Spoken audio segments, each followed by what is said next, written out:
அடுத்தடுத்த தேர்தல்கள் கூட்டணி கட்சிகளுடைய நிலைப்பாடு என்னவா இருக்கு? திருச்சி மட்டுமே நடந்ததுன்னா அவங்க ஸ்டாலின் ஆதரிச்சாலும் ஆதரிச்சாங்க. விஜய் காங்கிரஸை மட்டும் மதிச்சுக்கிட்டு விசிகா, இந்தியன் யூனியன் முஸ்லீம் லீக், சிபிஎம் திராட்டில் விட்டுட்டாருன்னு வைங்க, சிக்கலாய் போகும். அதெல்லாம் ஒரு மியூசிக்கல் சேர் மாதிரி தான் ஓடிட்டு இருக்கு. ஆதவர்ஜனா சொல்றாரு, இடைத்தேர்தல்ல திமுக அதிமுக கூட கூட்டணி அமைச்சு எங்களை எதிர்ப்பாங்க அப்படின்னு சொல்றாரு. திமுக அதிமுக சேர வாய்ப்பு இருக்கு. நிர்மல்குமார் ஆகட்டும், ஆதவர்ஜனா ஆகட்டும், இவங்களுடைய பேச்சு எப்படி இருக்குன்னா, நாங்க என்ன வேணாலும் பண்ணாலும் 234 தொகுதியும் நாங்க வெற்றி பெறுவோம். படுத்துக்கொண்டே ஜெயிப்பணும் தான் காமராஜ் சொன்னாரு, 234 ஜெயிப்பணும் தான் ஸ்டாலின் சொன்னாரு. இது எல்லாரும் வெற்றியில இருக்கும்போது சொல்றது தானே. ஒரு வெற்றிக்கே இவங்க சொல்றாங்கன்னா ஸ்டாலின் எவ்வளவோ மேலு. திமுக கூட்டணியுடைய நம்பகத்தன்மை பெரிய அளவில் விவாதிக்கப்படுது சார். திமுக கூட்டணி கட்சிகள் அற்றகுளத்து அருமையர் பறவை போல் திமுக விட்டுட்டு போயிட்டாங்க. திருமாவளவன் அவருடைய முடிவு தவறான முடிவு, கிரெடிபிலிட்டி போயிருச்சுன்னு கட்சிக்குள்ளார இருக்கிறவங்களே வெளியே போறாங்க. எங்களுக்கு அதிகாரம் முக்கியம், நாங்க அதிகாரத்தை அடைஞ்சது அச்சீவ்மெண்ட் அப்படின்னு சொல்லிட்டு போயிடலாம். ஐயோ அப்படித்தான். இந்தியன் யூனியன் முஸ்லீமுக்கு என்னைக்கு தமிழ்நாட்டில் அமைச்சர் பதவி வரும் அதை கரெக்டா பயன்படுத்திக்கிட்டாங்க. திமுக தனியா இருக்கு, இந்தியா கூட்டணி கிட்டத்தட்ட உடஞ்சிருக்குது. இப்ப அடுத்த கட்ட தேர்தல் அப்படின்னா என்ன மாதிரி குறிச்சு வச்சிடுங்க.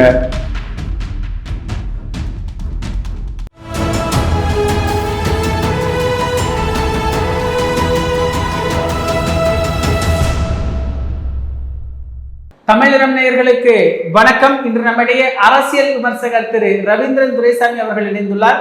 சார் வணக்கம். சார் வணக்கம் தம்பி. திமுக கூட்டணியுடைய நம்பகத்தன்மை பெரிய அளவில் விவாதிக்கப்படுது சார், என்ன காரணம்? திமுக கூட்டணி கட்சிகள் அற்றகுளத்து அருமையர் பறவை போல் திமுக விட்டுட்டு போயிட்டாங்க. திமுக இன்னும் கிறிஸ்டின் முஸ்லீம் ஓட்டுக்கு ஏதாவது ஒரு ரூபத்தில் அவங்க நம்மகிட்ட வரமாட்டாங்களாங்கிற எதிர்பார்ப்பு தான் அவங்கள்ட்ட இருக்குது. அதனால தான் சனாதன எதிர்ப்புங்கிறதெல்லாம் அவங்க பேசிட்டு இருக்கிறாங்க. அப்படித்தான் நான் பார்க்குறேன்.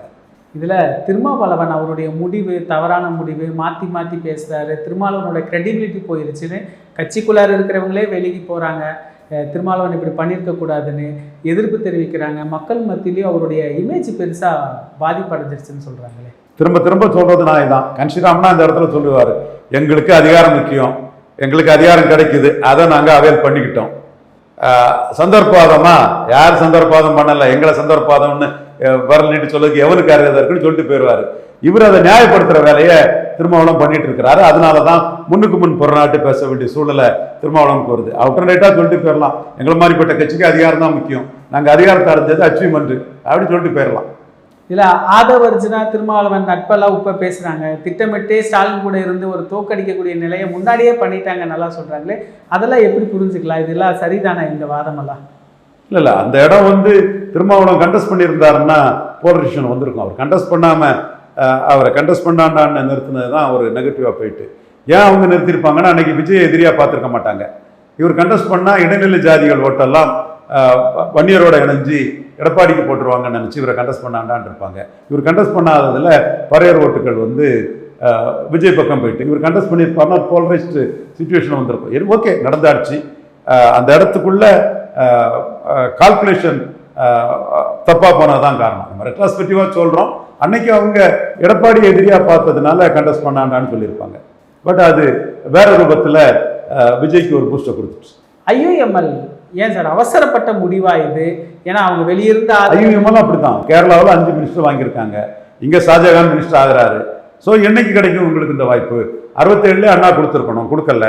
ராஜாஜி அதை கிடிக்கிப்படி போட்டு வாங்கியிருக்கணும், வாங்கலை.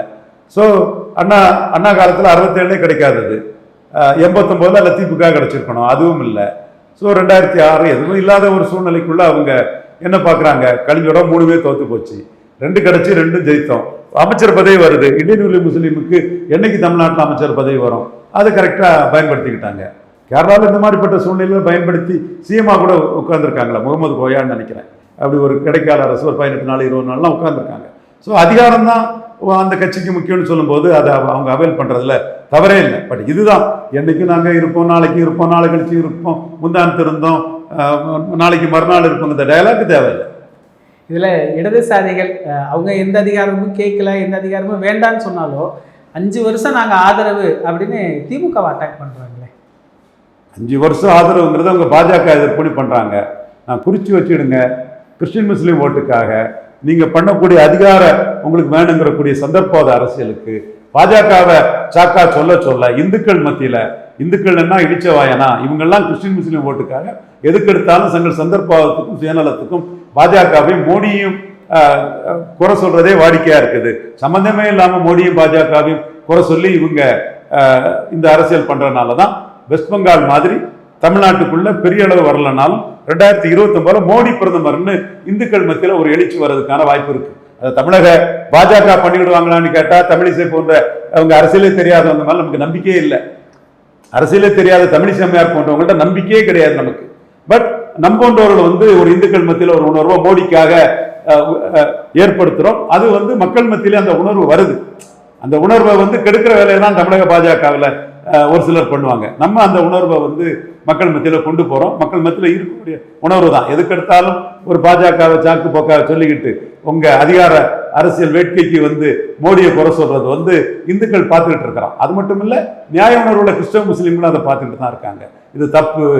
எதுக்கெடுத்தாலும் ஒரு கிறிஸ்டின் முஸ்லீம் ஓட்டுக்காக நம்மளுடைய தப்புக்களை மோடிங்கிற ஜம்காலத்தை கொண்டு மூட பார்க்கறது நியாயம் இல்லைங்கிறத பரவலா இந்துக்கள் மத்தியிலையும் நியாய உணர்வு உள்ள கிறிஸ்தவர்கள் முஸ்லீம் மத்தியிலும் இது டெவலப் ஆகிட்டு தான் இருக்கு. குறிப்பா முஸ்லீம்கள் அந்த ஸ்டாலினை விட்டுட்டு போகக்கூடிய இடத்துக்குள்ள அது பிஜேபி கூட போனாலும் என்னங்கிற கேள்வியை சில முஸ்லீம் நண்பர்களே முன்வைக்கிறாங்க. இல்லை, கம்யூனிஸ்டுகள் நண்பகத்தன்மையை இழந்துருச்சு அப்படின்னு சொல்றாங்களே, அது உண்மைதானா சார்? கம்யூனிஸ்டுகள் நண்பகத்தன்மை இழந்துட்டாலும் கூட பதவி இல்லாமல் அவுட் சைட் சப்போர்ட்டுங்கிற உள்ள நிற்கிறத நம்ம மதிச்சு தானே தீரணும். அந்த இடத்துல மற்றவங்களை காங்கிரஸ் அடிக்கிற மாதிரி கம்யூனிஸ்ட் அடிக்க முடியாது இல்லையா? நாங்கள் பிரிப்போல் அலையன்ஸ் கிடையாது. எங்களுக்கு ஒரு மத சார்பற்ற இதுக்காக தான் நாங்கள் அவுட் சைட் சப்போர்ட் கொடுக்கணும்னு சொல்லும்போது அவங்கள போய் நம்ம பதவி வேண்டாம்னு சொல்லி ஒரு சப்போர்ட் கொடுக்கவங்கள போய் என்ன வேகமாக பேசுறது நியாயம் இல்லைல்ல. இப்போ திமுக கூட்டணி கூட இருந்த எல்லாருமே வெளியிருந்த ஆதரவு நல்லா சொல்லி அப்புறம் அமைச்சரவையில் இடம்பெறாங்க, கம்யூனிஸ்டுகள் தவிர. எல்லாருமே தனித்தனியாக ஒரு பேட்டி கொடுக்குறாங்க. ஸ்டாலின் கூட ஒரு இடத்துல சொல்றாரு, ஆதரவுன்னு போனாங்க, அமைச்சரவையில் இடம்பெற்றுட்டாங்கிற வரைக்கும் சொல்றாரு. இவங்க என்ன சொல்றாங்கன்னா, நாங்கள் மக்கள் மேண்டிடேட்டை மதிக்கிறோம். நாங்கள் இவங்களோட மேண்டிடேட் என்ன? ஸ்டாலின் முதலமைச்சர், ஸ்டாலினுக்கு ஆதரவு. இப்போ தேர்தல் முடிவுக்கு பிறகு மக்கள் மேண்டிடேட் இது எப்படி புரிஞ்சுக்கிறது? தங்களோட நிலைப்பாட்டுக்கு ஒரு சாக்கு போக்கு சொல்றாங்க. மக்கள் மேண்டேட் தமிழ்நாட்டில் யாருக்கும் மெஜாரிட்டி வரல, அவ்வளவுதானே. அப்போ மெஜாரிட்டி வராத பட்சத்தில் நீங்க பாஜக கண்ட்ரோல்ல ஒரு அரசு அமைஞ்சிருங்கிறதுக்காக ஒரு தாவேக்காவுக்கு ஆதரவு கொடுக்குறீங்க. எனிவே நீங்க அமைச்சரவையில் இடம்பெறாம அந்த ஆதரவு கொடுக்கறனால ஒரு பிரின்சிபல் ஸ்டாண்டாட்டு நான் அதை பார்த்துட்டு அது சுயநலம் இருக்கிறதாட்டு நான் அந்த சிபிஎம் விஷயத்தில் நான் விமர்சனம் வைக்கல. காங்கிரஸ் அயோக்கியத்தனம், இவங்க டீசெண்டான ஒரு பதவி கேப்சர் பண்றதுதான் விசிகாவும் ஐயுஎம்எல்லும். கம்யூனிஸ்ட் பரவாயில்ல. இப்போ அடுத்தடுத்து தேர்தல் வரும். நம்ம நாடாளுமன்ற தேர்தல், உள்ளாட்சி தேர்தல் நல்லா பேசுறோம், வரிசையா ராஜினாமா பண்றாங்க. இப்போ திருச்சி கிழக்கு மட்டும்தான் தேர்தல்னு பார்த்தா ஒவ்வொரு தொகுதி இல்ல அது எலெக்ஷன் கமிஷன் என்ன செய்யறாங்கன்னு தெரியல. திருச்சி கிழக்குக்கு மட்டும் வச்சுட்டு மற்றதுக்கு டிஸ்குவாலிஃபிகேஷனா ரெசினேஷனாங்கிறத உச்சநீதிமன்றம் முடிவு பண்றது வர எலெக்ஷன் கமிஷன் அதை டெஃபர் பண்ணலாம். இதுல 29 ஸ்பீக்கர் வேக்கன்ட்டாரு. எலெக்ஷன் கமிஷன் டிஸ்குவாலிஃபிகேஷன் அப்ளை ஆகுமா அல்லது அவங்க ரெசினேஷன் பண்ணி வேக்கண்ட் ஆகுதாங்கிறதுல அதிமுகவோட கருத்தை தேர்தல் ஆணையம் பார்ப்பாங்க. அடுத்தடுத்த தேர்தல்கள் இந்த கூட்டணி கட்சிகளுடைய நிலைப்பாடு என்னவா இருக்கும்? திமுக விட்டு வெளியே வந்துட்டோம்னு சொல்றாங்க. ஒரு பக்கம் ஒருவேளையில திருச்சி மட்டுமே நடந்ததுன்னா அவங்க ஸ்டாலின் ஆதரிச்சாலும் ஆதரிச்சிடலாம். ஏன்னா விஜய் காங்கிரஸை மட்டும் மதிச்சுக்கிட்டு விசிகா, இந்தியன் யூனியன் முஸ்லீம் லீக், சிபிஎம் திராட்டில் விட்டுட்டாருன்னு வைங்க, சிக்கலாகி போகும். ஸோ அதெல்லாம் ஒரு மியூசிக்கல் சேர் மாதிரி தான் ஓடிட்டு இருக்கு. விஜய் காங்கிரஸ் அலையன்ஸு ராஜ்யசபா, உள்ளாட்சி, பார்லிமெண்ட்னாலும் கூட அதுலேயும் தட்டி பறிச்சிடலான்னு எடப்பாடி ஜோதிமணி மூலமா ஒரு ரூட்டு போடுறாரு. ஆனால் ஆதவர்ஜனா சொல்றாரு, இடைத்தேர்தலில் திமுக அதிமுக கூட கூட்டணி அமைச்சு எங்களை எதிர்ப்பாங்க அப்படின்னு சொல்றாரு. அதுக்கெல்லாம் வாய்ப்பு இருக்கா? அப்படி எதிர்த்தா நல்லதுன்னு அவர் நினைக்கலாம். அது ஒரு முதல் தேர்தலில் வாய்ப்பு இல்லை.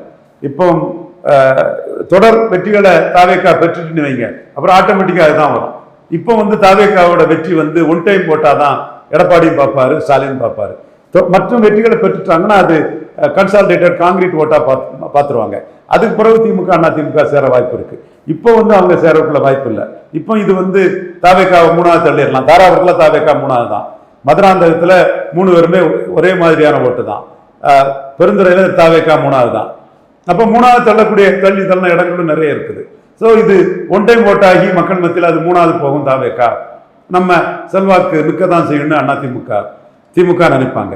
இதுல 1-2 எலெக்ஷன்ல மாறுபட்டு தாவேக்காவே முதலிடம்னு வந்தாதான் ஃபைனலா அந்த இது போகுமே தவிர அவசரப்பட்டு திமுக சேர மாட்டாங்க.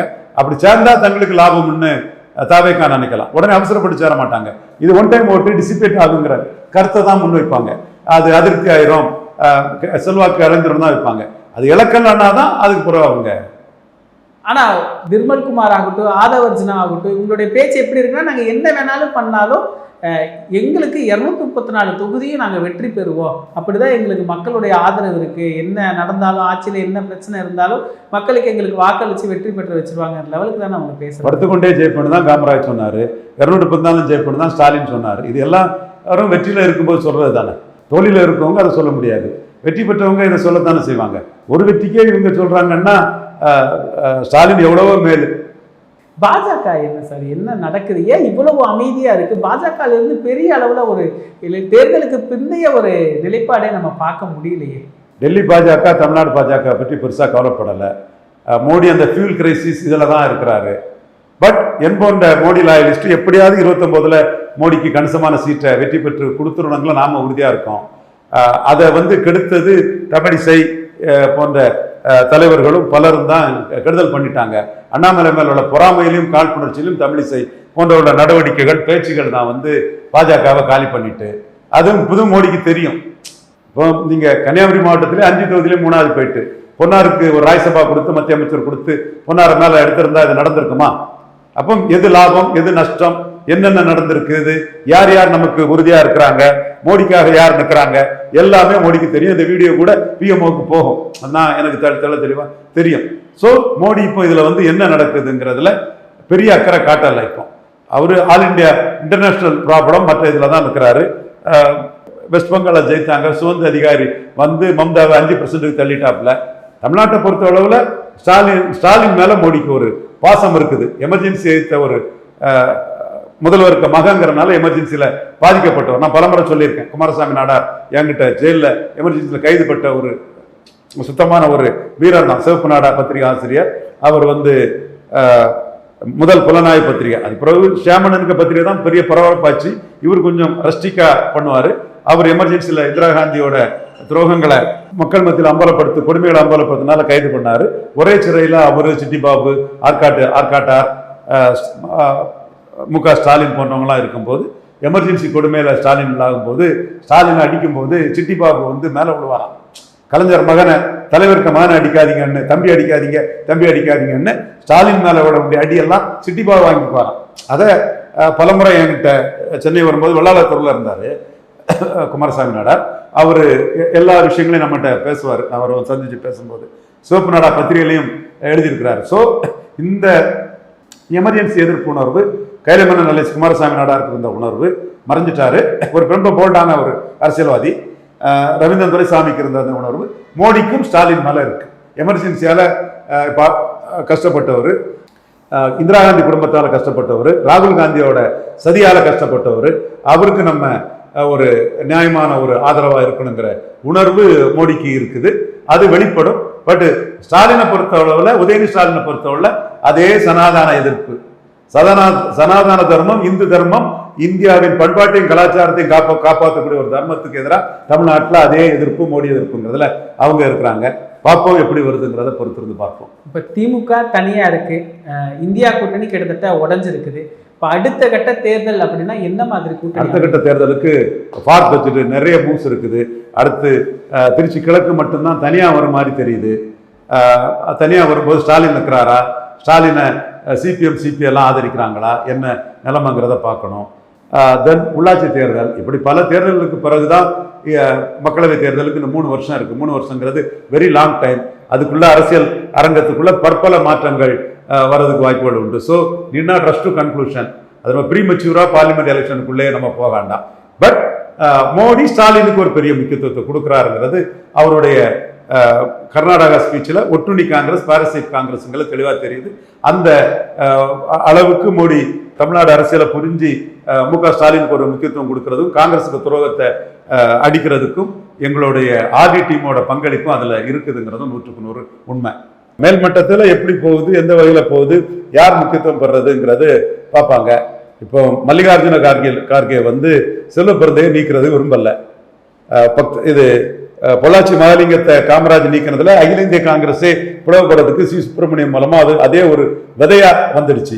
அதே மாதிரி நீங்க செல்வ பிறந்தையை நீக்கினா அதுவே நாளைக்கு மல்லிகார்ஜுன கார்கே வெர்சஸ் ராகுல் காந்தின்னு ஒன்று வந்துடக்கூடாது. அது ராகுல் காந்திக்கு நஷ்டம். அது மல்லிகார்ஜுன கார்கேக்கு இழக்கிறதுக்கு எதுவும் இல்லை. அவர் வந்து செல்வ பிறந்தையை டிஃபெண்ட் பண்ணி நின்றுட்டாருன்னா ராகுல் காந்தியால ஒன்றும் பண்ண முடியாது. ஸோ இந்த சிச்சுவேஷன் எப்படி போகுது, ஒருவேளையில செல்வ பிறந்தையை டிஃபெண்ட் பண்ணாம மல்லிகார்ஜுன கார்கே கையெழுத்து போட தயாராயிட்டாருன்னா அந்த இடத்துக்குள்ள செல்வ பிறந்தையோட நேரடி எதிரியான மாணிக் தாகூர் வரக்கூடாது, நாம அட்ஜஸ்ட் பண்ணி வந்துடலாமான்னு தன்னோட தான் தலைவராகிறதுக்கு செல்வ பிறந்தகை இவங்க சப்போர்ட்டும் இருக்காதான்னு ஜோதிமணி லாபி பண்ணுவாங்க. லாபிஸ்ட் தானே காங்கிரஸ். டெல்லியில போய் 4 பேர் பிடிச்சி ஒரு பதவி வாங்கிட்டு வந்துட்டோம்னா நம்மளை பெரிய ஆளா கொண்டாடுறதுக்கு 400 பேர் வருவாங்கிறது தானே காங்கிரஸ் கட்சியோட பாலிசி. நிகழ்கால அரசியல் குறித்து பல தகவல்களை பகிர்ந்து கொண்டதுக்கு நன்றிங்க சார்.